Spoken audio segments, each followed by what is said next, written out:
ಸ್ಥಾನ ಪಲ್ಲಾಟ ಆಗುತ್ತಾ ಏನು? ನಮ್ಮ ಪಾರ್ಟಿ ಅಧ್ಯಕ್ಷ ಆದ್ಮೇಲೆ ಇತ್ತೀಚಿನ ದಿನ ಅವರು ಫಸ್ಟ್ ಕರ್ನಾಟಕಕ್ಕೆ ಬಂದಿದ್ರು. 2 ದಿವಸ ಪ್ರವಾಸ. ಪಾರ್ಟಿ ಯಾವ ತರ ಬೂತ್ ಅಧ್ಯಕ್ಷ PLO 2 SR ಬಗ್ಗೆ ಸಂಪೂರ್ಣ ನಾವು ಕೆಳಗೆ ಮಾಡಬೇಕು. 2027 ಅಧಿಕಾರ ಬರಬೇಕು ಅಂದ್ರೆ ಎಗುತ್ತನ್ ತಯಾರಿ ಮಾಡಬೇಕು. ಅದಕ್ಕಾಗಿ ಈ ಅಜೆಂಡಾ ಆಯ್ತು, ಬೇರೆ ಅಜೆಂಡಾ ಏನು ಇದ್ದಿಲ್ಲ. ನಮ್ಮ ರಾಷ್ಟ್ರೀಯ ಅಧ್ಯಕ್ಷರು ಬಹಳ ಸೆನ್ಸಿಯರ್ ಮನುಷ್ಯ, ಪಾರ್ಟಿ ಕಾರ್ಯಕರ್ತ. ಅವರು ಮಾತಾಡ್ತಾ ಹೇಳಿದ್ರು, ನಮ್ದು ಕನಸು ಇದ್ದಿಲ್ಲ ಅಧ್ಯಕ್ಷ ಮಾಡ್ಯಾರ ಶ್ರೇಷ್ಠ ಅವರು.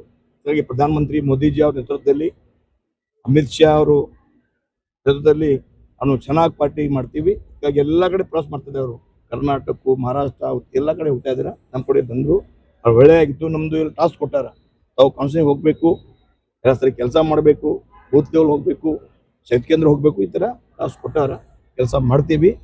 ಮುಂದಿನ ಚುನಾವಣೆಯಲ್ಲಿ 27ನಲ್ಲಿ ನಾವೇ ಅಧಿಕಾರ ಬರ್ತೀವಿ. ಬಿಜೆಪಿ ಫುಲ್ ಮೆಜಾರಿಟಿ ಬರ್ತೀವಿ. ಈಗ ರಾಜ್ಯದಲ್ಲಿ ಕುರ್ಚಿ ಕಾದಾಟ ನಡೀತಾ ಇದೆ. ಇದರಿಂದ ಎಲ್ಲ ಒಂದ್ ಕಡೆ ರಾಜ್ಯದ ಅಭಿವೃದ್ಧಿ ಹಿನ್ನಡೆ ಆಗ್ತಾ ಇದೆ. ಬಿಜೆಪಿ ಯಾವ ರೀತಿ ವಿರೋಧ ಮಾಡೋದು? ನೋಡ್ರಿ, ಕಾಂಗ್ರೆಸ್ ಅವರು ನಾವು ನೋಡ್ತಾ ಇದ್ರಿ 3 ವರ್ಷದಿಂದ ಡೈಲಿ ಹೊಸ ಅವರೇ ಪಾರ್ಟಿನ ಬಾಂಬ್ ಹಾಕ್ತಾ ಇದ್ದಾರೆ. ನಮ್ಮ ಅನುಭವ, 4 ಟೈಮ್ MLA ಇದ್ದೀನಿ. ಯಾವ ಕಾರಣಕ್ಕೆ ಮುಖ್ಯಮಂತ್ರಿ ಕುರ್ಚಿ ಬಿಡಲ್ಲ. ಆಮೇಲೆ ಅವರು ಕೇಂದ್ರನಲ್ಲಿ ಹೈಕಮಾಂಡ್ ವೀಕ್ ಇದೆ, ನಿರ್ಣಯ ತಗೊಳಲ್ಲ. ನಮ್ಮ ಹೈಕಮಾಂಡ್ ಅಂದ್ರೆ ರಾಜ್ಯಂಗ ನಿರ್ಣಯ. ಈ ಹೈಕಮಾಂಡು ಕಾಂಗ್ರೆಸ್ ಹಾಕೊಂಡು ವಿಕಲಚೇತನ ಈ ತರ ಹೈಕಮಾಂಡ್ ವೀಕ್ ಇದೆ, ಅವರು ಡಿಸಿಷನ್ ತಗೊಳ್ತಾ ಇಲ್ಲ. ಆಮೇಲೆ ನಮ್ಮ ಸಿದ್ದರಾಮಯ್ಯ ಅವರ ಬಹಳ ಅನುಭವ ಇದೆ. ನಾನು ಅವ್ರ ಜೊತೆ 4 ವರ್ಷದಿಂದ ನೋಡ್ತಾ ಇದ್ದೀನಿ, ಅಪೋಸಿಷನ್ ಆಗಲಿ ನೋಡ್ತಾ ಇದ್ದೀವಿ. ಅವರು ಯಾವ ಕಾರಣಕ್ಕೆ ಬಿಡಲ್ಲ. DK ಶಿವಕುಮಾರ್ ಯಾವ ಮುಖ್ಯಮಂತ್ರಿ ಆಗಲ್ಲ.